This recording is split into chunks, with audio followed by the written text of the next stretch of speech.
तो पिछले वीडियो में हम लोग intro.js बनाए थे और हम लोग जावास्क्रिप्ट का इंट्रोडक्शन देखे थे। यहाँ पे हम लोग कंसोल लॉग किए थे वर्किंग को। तो यहाँ पे हम लोग का कंसोल लॉग शो हो रहा था। यहाँ पे ज़्यादा अच्छा से आपको समझाने के लिए मैंने इसको स्प्लिट कर दिया है और जो आपका कंसोल वाला पेज है वो साइड में अलग से दिख रहा है और यहाँ पे आपका VS कोड। तो इससे आपको क्लियरली समझ में आएगा। तो नेक्स्ट वीडियो के लिए हम लोग अब वेरिएबल्स पे बात करने वाले हैं। तो मैंने एक फ़ाइल बना लिया है variables.js का और अपने HTML फाइल में वेरिएबल को ज्वाइन कर दिया। तो हम लोग बात करते हैं वेरिएबल्स होते क्या हैं।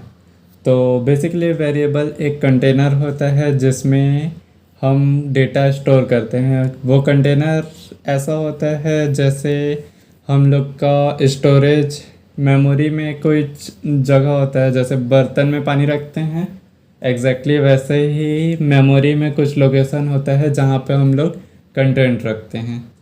तो जावास्क्रिप्ट में वेरिएबल्स 3 तरीके से हम लोग इनिशलाइज कर सकते हैं, जो कि हम लोग का सबसे पहला है var x is equal to 10, या फिर हम लोग इनिशलाइज कर सकते हैं let y is equal to 20, या फिर हम लोग इनिशलाइज कर सकते हैं const z is equal to 30। यहाँ पे मैं अपना ऑटो सेव ऑन रखा हूँ करके, यहाँ पे आपको फ्लक्चुएशंस दिख रही होगी। तो अगर आपको भी अपना ऑटो सेव ऑन करना है तो आप जा सकते हैं फाइल्स में और यहाँ पे आपको मिल जाएगा ऑटो सेव का ऑप्शन। आप इसको यहाँ से अनेबल कर दें। तो जैसे ही मैं कुछ टाइप करूँगा तो वो रिलोड हो जाएगा। तो यहाँ पे हम लोग के पास 3 टाइप के वेरिएबल होते हैं। तो किस वेरिएबल का क्या यूज़ है आज हम देखने वाले हैं। तो सबसे पहले हम लोग बात कर लेते हैं वेर की।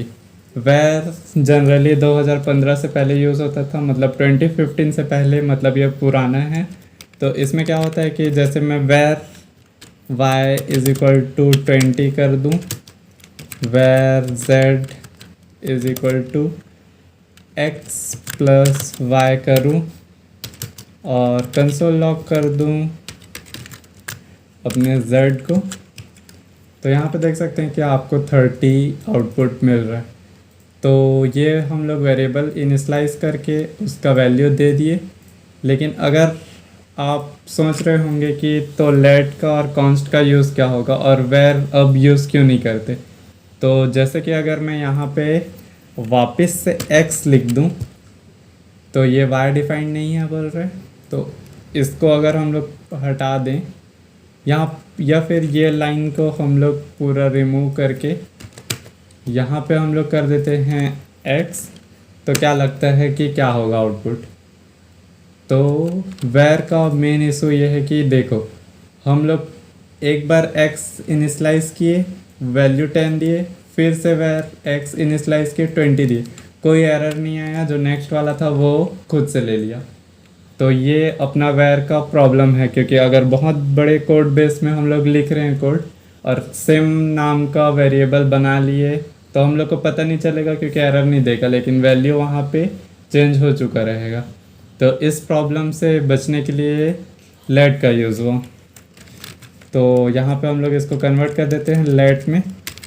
तो देख सकते हैं कि यहाँ पे लेट में एक एरर दे रहे हैं कि identifier x has already been declared, मतलब x पहले से हम लोग डिक्लेयर कर चुके हैं।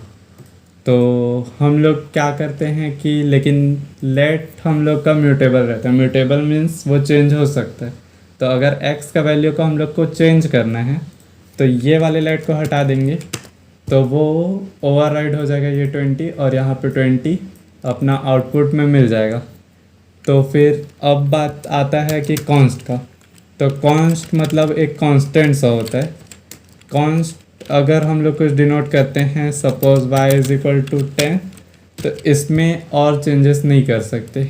जैसे कि यहाँ पे y आउटपुट किए तो यहाँ पे 10 आ गया, लेकिन अगर हम लोग को इसमें चेंजेस करना है जैसे y इज इक्वल टू 20, तो यहाँ पे एक एरर आ जाएगा कि assignment to constant variable, means हम लोग कांस्टेंट वेरिएबल्स में रीअसाइन नहीं कर सकते वैल्यूज़ को।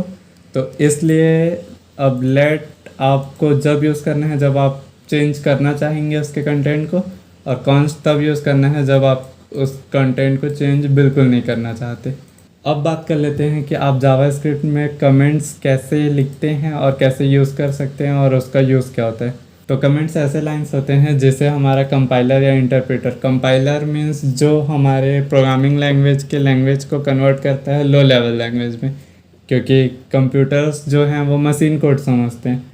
तो जो प्रोग्रामिंग लैंग्वेज है वो हमारे लैंग्वेज से मीन्स एक ट्रांसलेटर जैसे काम करता है। जैसे अगर दो अलग अलग भाषा में बात करने वाले हैं और बीच में एक कोई कॉमन पर्सन है जिसको दोनों लैंग्वेज आता है, तो वो इस बंदे का आवाज़ समझ के नेक्स्ट वाले तक ट्रांसफ़र कर सकता है। तो वही काम होता है अपने कंपाइलर का। तो जावास्क्रिप्ट में कंपाइलर और इंटरप्रेटर दोनों होते हैं। मीन्स हम लाइन बाय लाइन अगर एग्जीक्यूट कर रहे हैं तो इसको इंटरप्रेट बोलते हैं, और जब पूरा कोड एग्जीक्यूट करते हैं तो वो कंपाइल होता है। तो कमेंट्स ऐसे लाइन होते हैं जो एग्जीक्यूट नहीं होते। यहाँ पे जैसे कि अगर मेरे को कोई लाइन लिखना है z=60, अब मैं चाहता हूँ कि इसका कोड पे कोई फ़र्क ना पड़े। जैसे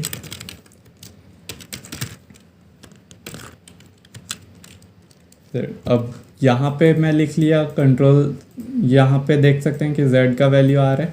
अब ये लाइन का इस पे कोई फ़र्क नहीं पड़ना चाहिए, ये हमारे रिमाइंडर के लिए अगर है लाइन, तो मैं यहाँ पे डबल स्लैश लगा सकता हूँ तो ये कमेंट हो जाएगा। अब बोल रहे z इज़ नॉट डिफाइंड, क्योंकि ये लाइन एग्जीक्यूट नहीं हो पा रहा। तो इसको भी कमेंट कर देते हैं फिलहाल के लिए। शॉर्टकट में कमेंट करने के लिए VS कोड में आप कंट्रोल स्लैश दबा सकते हैं, तो ये एक ही बार में कमेंट हो जाएगा।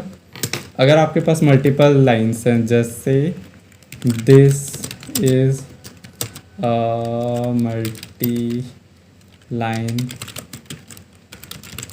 तो आप या तो ऐसा कर सकते हैं कि अगर आप VS कोड ही यूज़ कर रहे हैं तो यहाँ पे डायरेक्ट कंट्रोल स्लैश करेंगे तो दोनों लाइन कमेंट हो जाएंगे।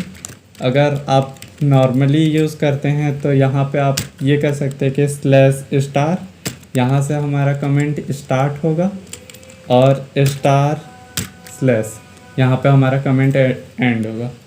जैसे कि अगर हम लोग यहाँ नीचे जाएं और यहाँ पे टाइप करें दिस इज़, तो देखो यहाँ पे ये एरर शो कर रहा है क्योंकि ये कमेंट नहीं है। तो अब नेक्स्ट वीडियो में हम लोग कवर करेंगे असाइनमेंट ऑपरेटर्स और बाकी सारे ऑपरेटर्स को। तो अगर आपने अभी तक हमारी इस प्लेलिस्ट को बुकमार्क नहीं किया है तो बुकमार्क कर लें और चैनल को सब्सक्राइब कर दें, क्योंकि ऐसे ही और सारी वीडियोस आने वाली हैं। Thanks for watching.